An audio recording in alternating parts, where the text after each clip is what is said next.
بنو قابل پروگرام کی بہت دھوم ہے اس وقت شہر میں. بنو قابل پروگرام ہے کیا دراصل, اور اس پلیٹ فارم سے اب تک کتنے نوجوان مستفید ہوئے ہیں؟ بنو قابل پروگرام یہ انیشیٹو دراصل حافظ نعیم الرحمان صاحب کا انیشیٹو تھا. ہمارے پیش نظر یہ تھا کہ ہم نوجوانوں کو آئی ٹی کی اسکل دیں, کم از کم اتنی مہارت ان کو مل جائے کہ وہ اپنے پاؤں پر کھڑے ہو سکیں. پورے پروگرام کے ذریعے ہم نے 50,000 اسٹوڈنٹس کو ہم نے کورسز کرائے. یہ بہت بڑا فگر آپ بتا رہے ہیں. جی, کراچی کے 50,000 نوجوانوں کو آپ نے آئی ٹی کی ایجوکیشن دے دی ہے. جی بالکل. کراچی کے شہریوں سے گزشتہ 3 ماہ سے جو ہے وہ بجلی کے بلوں کے ذریعے میونسپل ٹیکس جو ہے وصول کیا جا رہا ہے. کیا آپ کے جو اپوزیشن لیڈر ہیں سٹی کونسل میں, ان کو اس ٹیکس لینے کے معاملے کے اوپر اعتماد میں لیا گیا یا نہیں لیا گیا؟ اس کے خلاف حافظ نعیم الرحمان صاحب نے عدالت میں پٹیشن دائر کی تھی. ٹیکس جو لیا جا رہا ہے یہ شہریوں کے ساتھ ظلم ہے. ایک طرف آپ فیسلٹیز نہیں دے رہے اور دوسری جانب آپ ان پہ ٹیکس عائد کر رہے ہیں. اچھا, ایک آپ بات ٹیکس لینے کے خلاف ہیں؟ ٹیکس لینا کوئی ایشو نہیں ہے, ٹیکس لیا جا سکتا ہے, لیکن آپ فیسلیٹیٹ بھی تو کریں نا. کراچی کے 9 اہم ترین ٹاؤنز جو ہیں اس میں اس وقت آپ کی حکومت ہے. کوئی خاص خاطر خواہ تبدیلی جو ہے ان ٹاؤنز میں بھی نظر نہیں ہے. 1 سال کے اس قلیل عرصے میں 115 پارکس ہم نے ڈیولپ کرے ہیں. 44,000 اسٹریٹ لائٹس کو یا تو ہم نے اس کو آن کرا ہے لائٹ کو خرابی کی وجہ سے, یا اسٹریٹ لائٹ چینج کریں گے. 44,000. تو یہ 4 سال مکمل ہوں گے, آپ دیکھیں گے کہ 9 ٹاؤن انشاءاللہ ماڈل ٹاؤن ثابت ہوگا. یہ جماعت اسلامی مرتضی وہاب صاحب کے پیچھے کیوں پڑی ہوئی ہے؟ قبضہ میئر بھی آپ نے خطاب دے رکھا ہے کہ کراچی کے عوام کے لیے آپ مرتضی وہاب کے ساتھ بیٹھ کیوں نہیں جاتے ایک دفعہ؟ دیکھیے, مرتضی وہاب صاحب جو ہے پیراشوٹ کے ذریعے میئر بنے. جماعت اسلامی کو کراچی کے لوگوں نے سب سے زیادہ ووٹ دیے. ان سیٹوں پر ڈاکہ ڈالا گیا, بیلٹ باکسوں پہ قبضے کیے گئے, دھاندلی کی گئی. یعنی 7 مئی کو انتخابات ہوئے, 12 مئی کو ایک ترمیم لائی گئی اس اسمبلی کے اندر کہ جو آدمی الیکٹ نہیں ہے جو ہے وہ بھی میئر بن سکتا ہے, اور 6 مہینے کے اندر جناب وہ جیت کر آ جائے گا. الیکشن پروسیس چل رہا ہے, الیکشن پروسیس کے درمیان ایک ترمیم لانے کا مطلب کیا ہے؟ آج آپ کی شکایتیں بتا رہی ہیں, آپ کے شکوے بتا رہے ہیں. اس نظام کے اندر کوئی نہ کوئی گڑبڑ تو موجود ہے. پھر تو ایم کیو ایم پاکستان کا الیکشن کا بائیکاٹ کرنے کا فیصلہ درست تھا. ایم کیو ایم بھی اس سے پہلے اسی نظام کا حصہ تھی, اسی نظام کا حصہ تھی. آخری دن تک ایم کیو ایم اور پیپلز پارٹی مل کر سازش کرتے رہے, آخری رات تک یہ سازش کرتے رہے کہ بلدیاتی انتخابات نہ ہو. ایم کیو ایم کے میئر بھی شکوہ کرتے تھے کہ انہیں صوبائی گورنمنٹ اختیار نہیں دیتی. آج آپ شکایت کر رہے ہیں کہ آپ کو میئر اختیار نہیں دیتے. ہم تو یہ کہتے ہیں کہ ڈیوالوشن آف پاور ہونا چاہیے. کراچی کا مسئلہ اس وقت ایک بڑا مسئلہ کیا ہے کہ ایک طرف کے ایم سی ہے اور وہ ٹاؤن کو آن بورڈ لینے کی تیاری نہیں ہے. یعنی کچرا اٹھانا, کیا چاہتے ہیں نہیں, کچرا اٹھانا پیپلز پارٹی کی ذمہ داری, گٹر کا ڈھکن پیپلز پارٹی دے گی, سیوریج کا نظام پیپلز پارٹی کے ہاتھ, پانی کا نظام ان کے ہاتھ میں ہے, لیکن ایک کام بھی نہیں ہو کے دے رہا. آپ کے سیاسی مخالفین پھر یہ الزام لگاتے ہیں کہ اگر ایم کیو ایم بائیکاٹ نہ کرتی بلدیاتی انتخابات کا تو آپ تو کہیں نظر ہی نہیں آنا تھا. آپ نے تو گراؤنڈ ریئلٹی یہ ہے کہ عام انتخابات ہوئے 2024 8 فروری کو, ایم کیو ایم نے اس شہر سے ایک بھی سیٹ نہیں جیتی. اس وقت جو پی ٹی آئی کا طرز سیاست ہے, کیا جماعت اسلامی ان کے طرز سیاست سے متفق ہے؟ تشدد کی کوئی بھی شکل ہو اور کسی جانب سے بھی ہو, ہم اس کی مذمت کرتے ہیں.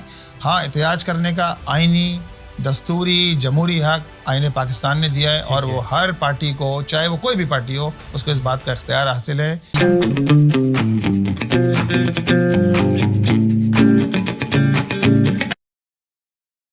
بسم اللہ الرحمن الرحیم. السلام علیکم. آپ کینن پوڈ کاسٹ دیکھ رہے ہیں. میں نوازش علی ہوں. کراچی کی بات کرتے ہیں, بار بار کراچی سے منسلک لوگوں کو بلاتے ہیں, بار بار ان کے موقف کو سامنے رکھتے ہیں, اور آج ایک بار پھر کراچی کا مقدمہ جو ہے آپ کے سامنے لے کر آئے ہیں. اور کراچی کا مقدمہ لڑنے کے لیے ایک ایسی شخصیت میرے ساتھ موجود ہے. آپ ان کو سڑکوں پہ دیکھتے ہیں, مظاہروں میں دیکھتے ہیں, کراچی کے حوالے سے مختلف مسائل پر احتجاج کرتے, جلسے جلوس کرتے, ریلیاں نکالتے ہوئے دیکھتے ہیں. نہ صرف کراچی کے بارے میں بلکہ فلسطین کے بارے میں بھی آپ نے ان کو دیکھا ہوگا. جب مسلمانوں کے حوالے سے کوئی بھی دیگر ایکٹیویٹی ہو, آپ ان کو صف اول میں دیکھتے ہوں گے. اور وہ شخصیت ہمارے ساتھ آج موجود ہے. میرے ساتھ موجود ہیں جماعت اسلامی کراچی کے امیر جناب مولانا مظفر صاحب. السلام علیکم. وعلیکم السلام سر, بہت شکریہ آپ نے ہمیں وقت دیا اور ہماری کوشش یہ ہے کہ کراچی سے منسلک جتنی بھی موضوعات ہیں ان کا احاطہ کریں، اور یہ ہم نے ایک پوڈ کاسٹ کی سیریز شروع کی ہے اور آپ تشریف لائیں، بہت شکریہ آپ کا. کہ جزاک اللہ، بہت شکریہ. سب سے پہلے یہ بتائیے گا کہ ہم کراچی آئٹس، تو جب ہم جماعت اسلامی کا نام سنتے ہیں تو ہمارے ذہن میں صرف حافظ نعیم الرحمان صاحب آتے ہیں، کیونکہ پچھلے 5-7 سالوں سے جتنی برانڈنگ اور جتنی ہم نے حافظ صاحب کی ایفرٹ دیکھی ہے ڈفرینٹ موضوعات کے اوپر، تو ہم حافظ صاحب کو جانتے ہیں. حافظ صاحب تو ماشاءاللہ پاکستان کی سطح پہ چلے گئے ہیں. مونم ظفر صاحب کون ہیں؟ یہ کہاں سے آئے ہیں؟ عام آدمی کو بتائیں کہ آپ جماعت سے کب وابستہ ہوا، تھوڑا اپنے بارے میں اگر مختصراً بتا سکیں. بسم اللہ الرحمن الرحیم. میں 1974 میں ہی کراچی کی پیدائش ہے میری. صحیح ہے. اور میں نے inter D J science college سے کیا، کراچی یونیورسٹی سے IR میں ماسٹرز کیا، اور اسی طرح پولیٹیکل سائنس میں ماسٹرز کیا. جماعت اسلامی سے، اسلامی جمعیت طلبہ کے زمانے سے ہی میں وابستہ رہا ہوں، نظریاتی طور پہ جماعت اسلامی سے ہی. اس کے بعد اسلامی جمعیت طلبہ کی سے فراغت کے بعد میں جماعت اسلامی سے وہ میں نے جوائن کیا الحمدللہ.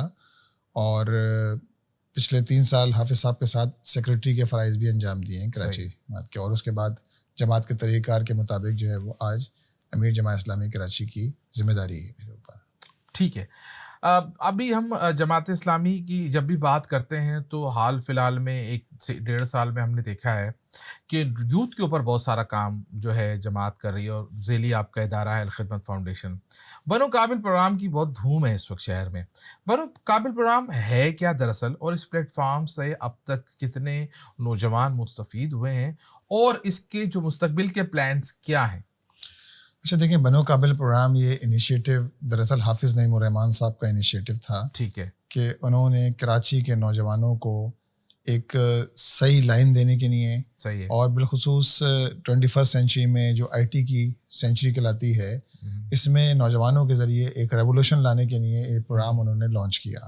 اور اس میں بالخصوص شہر کراچی کے اندر آپ نے دیکھا ہوگا کہ نوجوان بے روزگار نوجوان ہیں، ڈگریاں ان کے پاس ہیں لیکن ان کے پاس روزگار موجود نہیں ہے. ٹھیک ہے. ہمارے پیش نظر یہ تھا کہ ہم نوجوانوں کو IT کی اسکل دیں، کم از کم اتنی مہارت ان کو مل جائے کہ وہ اپنے پاؤں پر کھڑے ہو سکیں. ظاہر بات ہے ایسا تو نہیں ہو سکتا نا کہ لوگ کی قسمت میں یہی ہو کہ فوڈ پانڈا تقسیم کر رہے ہوں. کراچی کے نوجوان جو ہے وہ فوڈ پانڈا جو ہے وہ سپلائی کر رہے ہوں، پڑھے لکھے نوجوان جن کے پاس ڈگری موجود ہو. کم از کم ان کو اتنی اسکل دے دی جائے کورسز کے ذریعے کہ وہ آگے بڑھ کر اپنے والدین کا سہارا بن سکیں، اپنے پاؤں پہ کھڑے ہو سکیں، اور اپنے لیے بھی کوئی ارننگ کا سامان ہو سکے. ایک طرف یہ پورا پروگرام، اور دوسری طرف اس کا آفٹر آل اس کے فوائد پاکستانی معیشت کو بھی اس کے فوائد ہیں. اگر آپ IT سیکٹر کے اندر جاتے ہیں اور آپ ہزاروں کی تعداد میں نوجوانوں کو اس IT سیکٹر سے منسلک کر دیتے ہیں تو جو ارننگ ہوگی تو اس کا آفٹر آل بینیفٹ پاکستان کو بھی ملے گا اس کے نتیجے میں ارننگ کی صورت کے اندر. تو یہ ہم نے ایک پروگرام لانچ کیا آج سے 2 سال پہلے. بنو قابل 1.0 2.0 اور بنو قابل 3.0 الحمدللہ مکمل ہو گیا ہے. اور اس پورے پروگرام کے ذریعے ہم نے 50,000 اسٹوڈنٹس کو ہم نے کورسز کرائے ہیں. 50,000 نوجوانوں کو. یہ بہت بڑا فگر آپ بتا رہے ہیں. جی کراچی کے 50,000 نوجوانوں کو آپ نے IT کی ایجوکیشن دے دی ہے؟ جی بالکل، IT کی ہم نے ایجوکیشن 50,000 نوجوانوں کو دی ہے. اور اب بنو قابل 4.0 ہمارا جاری ہے، جس میں ہم نے پہلے مرحلے پہ ہم نے اس کو سینٹرلائز کیا تھا، اور اب ہم اس کو ڈسٹرکٹ لیول پر کر رہے ہیں. اس وقت ہمارے جو آرگنائزیشنل ڈسٹرکٹ ہیں وہ 8 ڈسٹرکٹ کے اندر یہ پروگرام ہو چکا ہے. سرکاری ڈسٹرکٹ 7 ہیں، ہمارے آرگنائزیشنل ڈسٹرکٹ ہیں 13. ٹھیک ہے. 8 ڈسٹرکٹ میں پروگرام ہوا ہے. اور آپ کو جان کر یہ حیرت ہوگی کہ 1.25 لاکھ سے زائد اسٹوڈنٹ ہمارے اس پروگرام کے اندر رجسٹرڈ ہوئے ہیں. 1.25 لاکھ لوگ ابھی تک جو رجسٹرڈ ہوئے ہیں، رجسٹریشن کا سلسلہ جاری ہے، رجسٹرڈ ہوئے ہیں. اور 8 ہمارے ٹیسٹ ہو چکے ہیں جن میں ہزاروں کی تعداد میں نوجوانوں نے حصہ لیا ہے. اب انٹرویوز کا مرحلہ ہے. انٹرویوز کے بعد پھر انشاءاللہ تعالی ہم ان کو کورسز سے گزاریں گے. یہ کورسز 28 کورسز ہیں، اور کراچی میں 55+ وینیوز پر یہ کورسز ہوتے ہیں. ہفتے میں 2 کلاس ہے، ہفتے میں 3 کلاس ہے. اور الحمدللہ بوائز اور گرلز بڑے پیمانے پر اس سے رجوع کر رہے ہیں. ساتھ ساتھ ہم نے لوگوں سے یہ بھی وعدہ کرا تھا کہ ہم کراچی کے نوجوانوں کو مایوس نہیں کریں گے. انشاءاللہ ہم کورس بھی کرائیں گے، اور ساتھ ساتھ ان کا ہاتھ بھی تھامیں گے، اور ان کے لیے جاب کے حوالے سے بھی جو ایفرٹس کر سکتے ہیں کریں گے. ایک تو ایک کورس کے نتیجے میں خود ہی اپارچونیٹیز ملتی ہیں، لیکن ساتھ ساتھ ہم نے بنو قابل .job